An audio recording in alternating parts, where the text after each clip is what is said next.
Olá, seja bem-vindo ao nosso dia 29 dessa jornada de 40 dias de uma vida com propósitos. E o tema de hoje é aceitando sua missão. Foi o próprio Deus quem fez de nós o que somos e nos deu uma vida nova da parte de Cristo Jesus.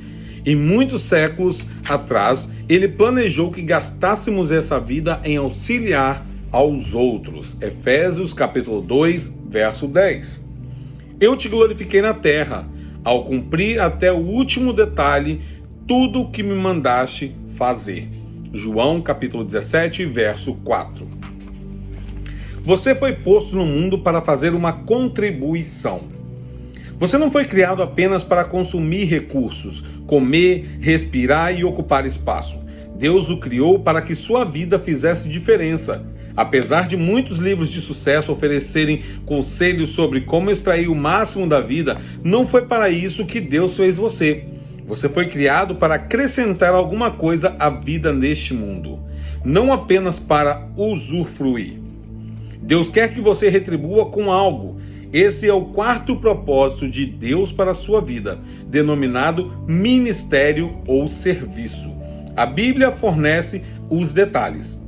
Você foi criado para servir a Deus. A Bíblia diz: Ele nos criou para que fizéssemos as boas obras que Ele já havia preparado para nós. Efésios capítulo 2, verso 10, parte B. Essas boas obras são o seu serviço. Sempre que você serve alguém, de alguma forma está na verdade servindo a Deus e cumprindo um de seus propósitos. Nos dois próximos capítulos você verá como Deus cuidadosamente o formou para esse propósito. O que Deus disse a Jeremias vale para você também. Antes de o formar no útero de sua mãe, eu o escolhi. Antes que você nascesse, eu o separei para uma obra especial. Jeremias capítulo 1, verso 5. Você foi posto neste mundo para fazer uma missão especial.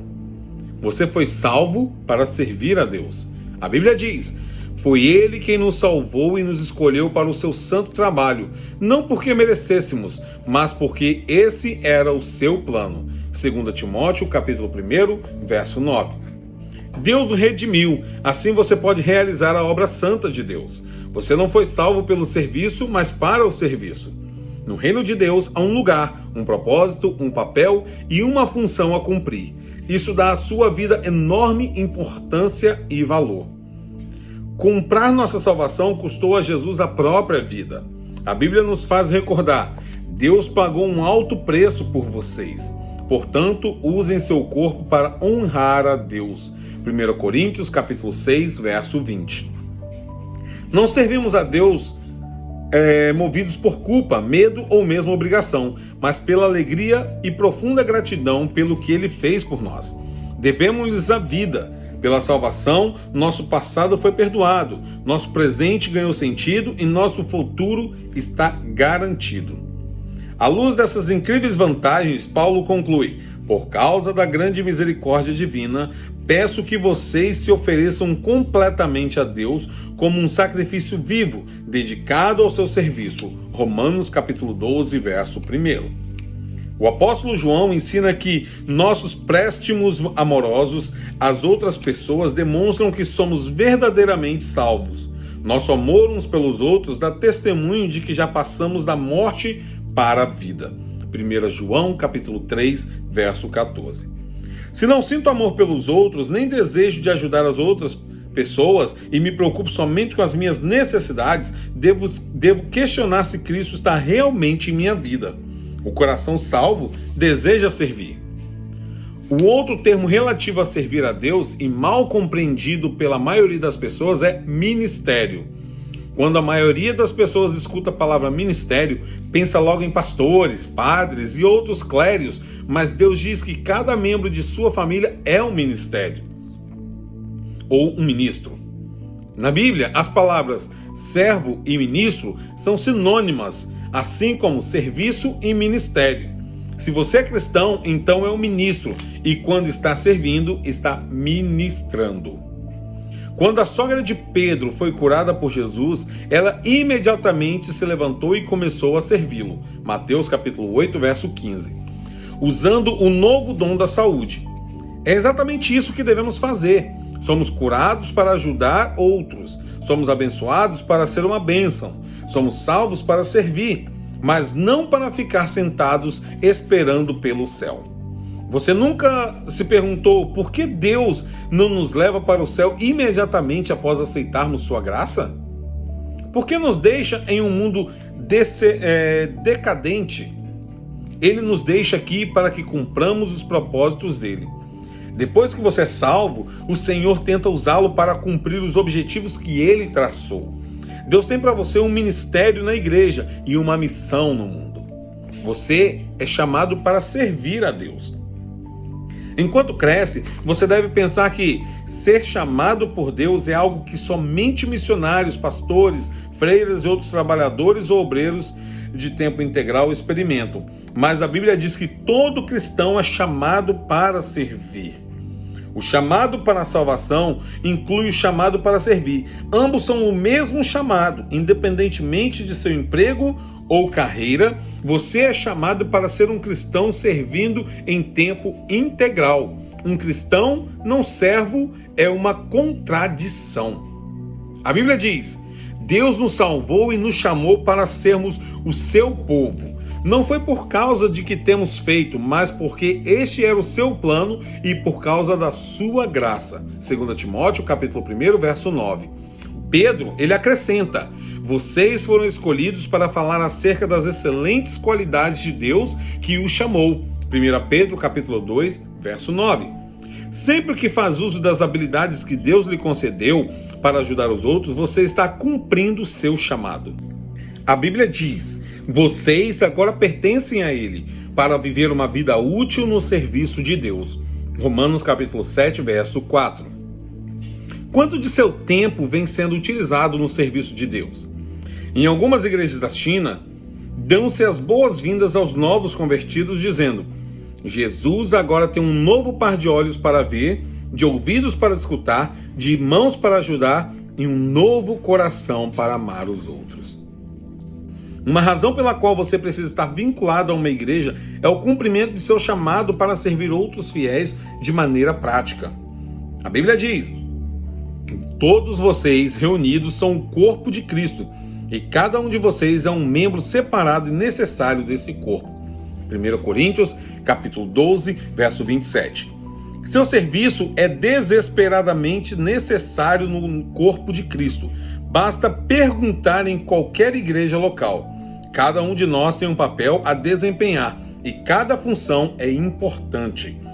Não existe serviço pequeno para Deus, todos são importantes. De igual modo, não existem ministérios insignificantes na igreja.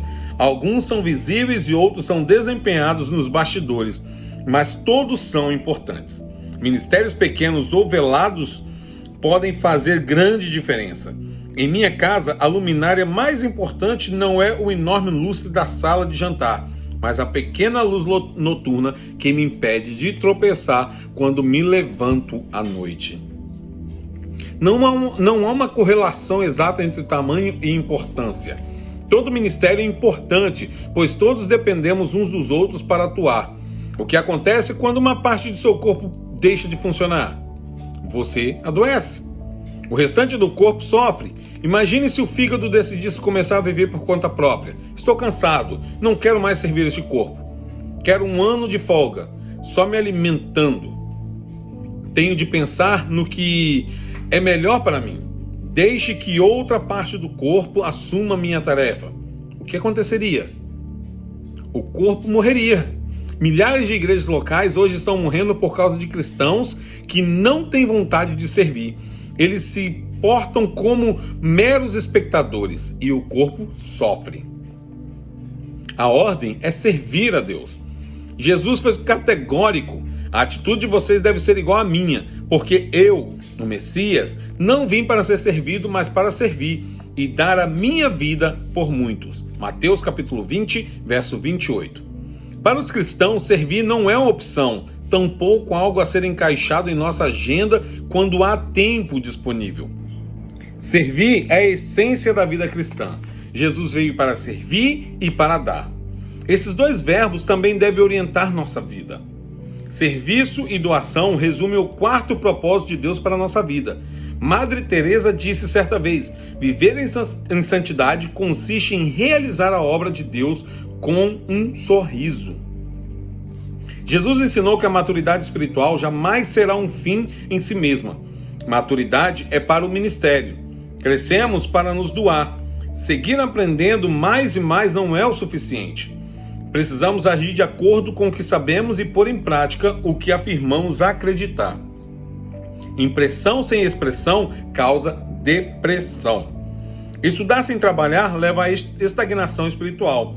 A antiga comparação entre o Mar da Galileia e o Mar Morto ainda é verdadeira.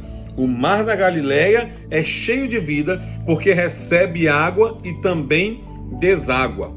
No Mar Morto, nada sobrevive, pois ao contrário do primeiro, não deságua. A última coisa que muitos cristãos precisam hoje em dia é participar de outro estudo bíblico. Ele já sabe muito mais do que tem posto em prática.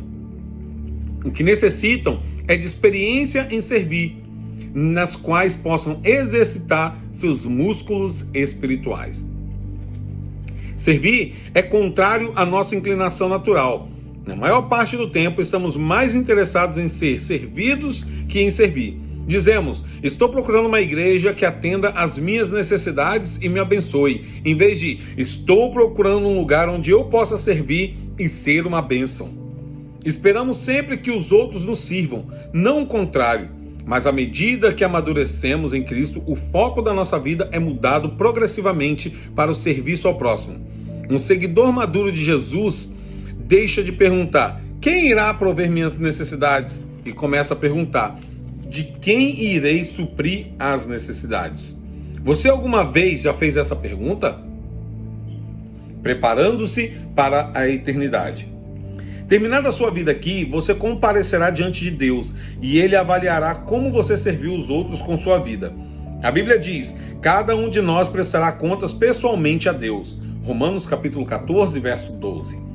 Pense nas implicações disso. Um dia Deus vai comparar o tempo e a energia que gastamos com nós mesmos em relação ao que utilizamos para servir outros. Neste momento, todas as desculpas para o egoísmo soarão vazias.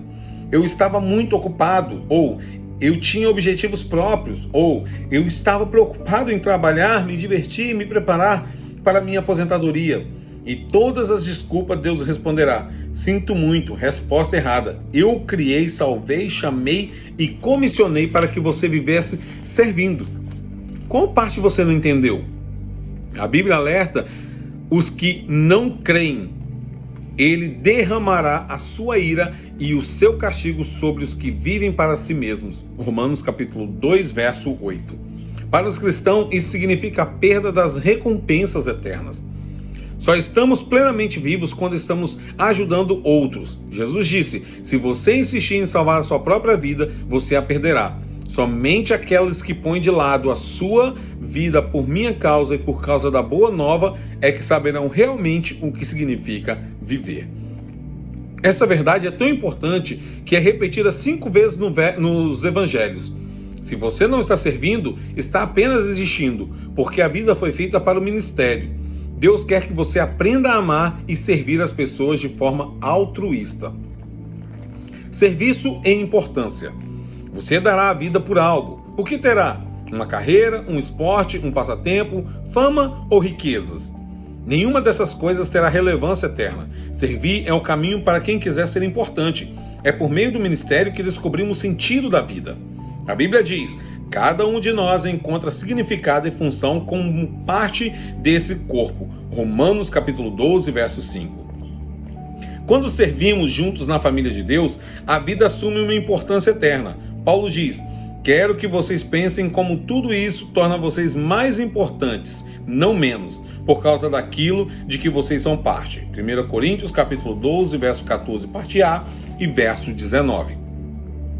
Deus quer usá-lo para que faça diferença no mundo dele. Ele quer atuar no seu intermédio. O que importa não é a duração de sua vida, mas a contribuição que você ofereceu. Não quanto viveu, mas como viveu. Se você não está envolvido em algum serviço ou ministério, que desculpa tem dado?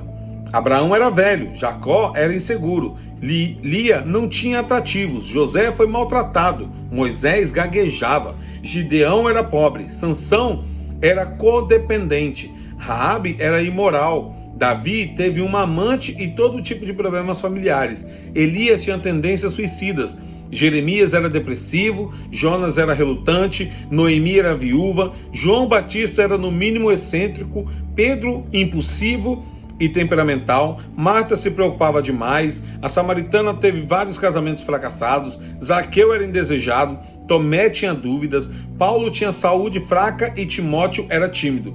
Aí está uma boa variedade de pessoas desajustadas, mas Deus usou cada uma delas em sua obra. Ele também usará, se você parar de apresentar desculpas. Pensando sobre o meu propósito de vida. O tema para reflexão é: servir não é uma opção. O versículo para memorizar é: porque somos criação de Deus realizada em Cristo Jesus para fazermos boas obras, os quais Deus preparou antes para nós as praticarmos. Efésios capítulo 2, verso 10. E a pergunta de hoje para meditar é: o que está me impedindo de aceitar o chamado de Deus para servi-lo? Te vejo no próximo capítulo.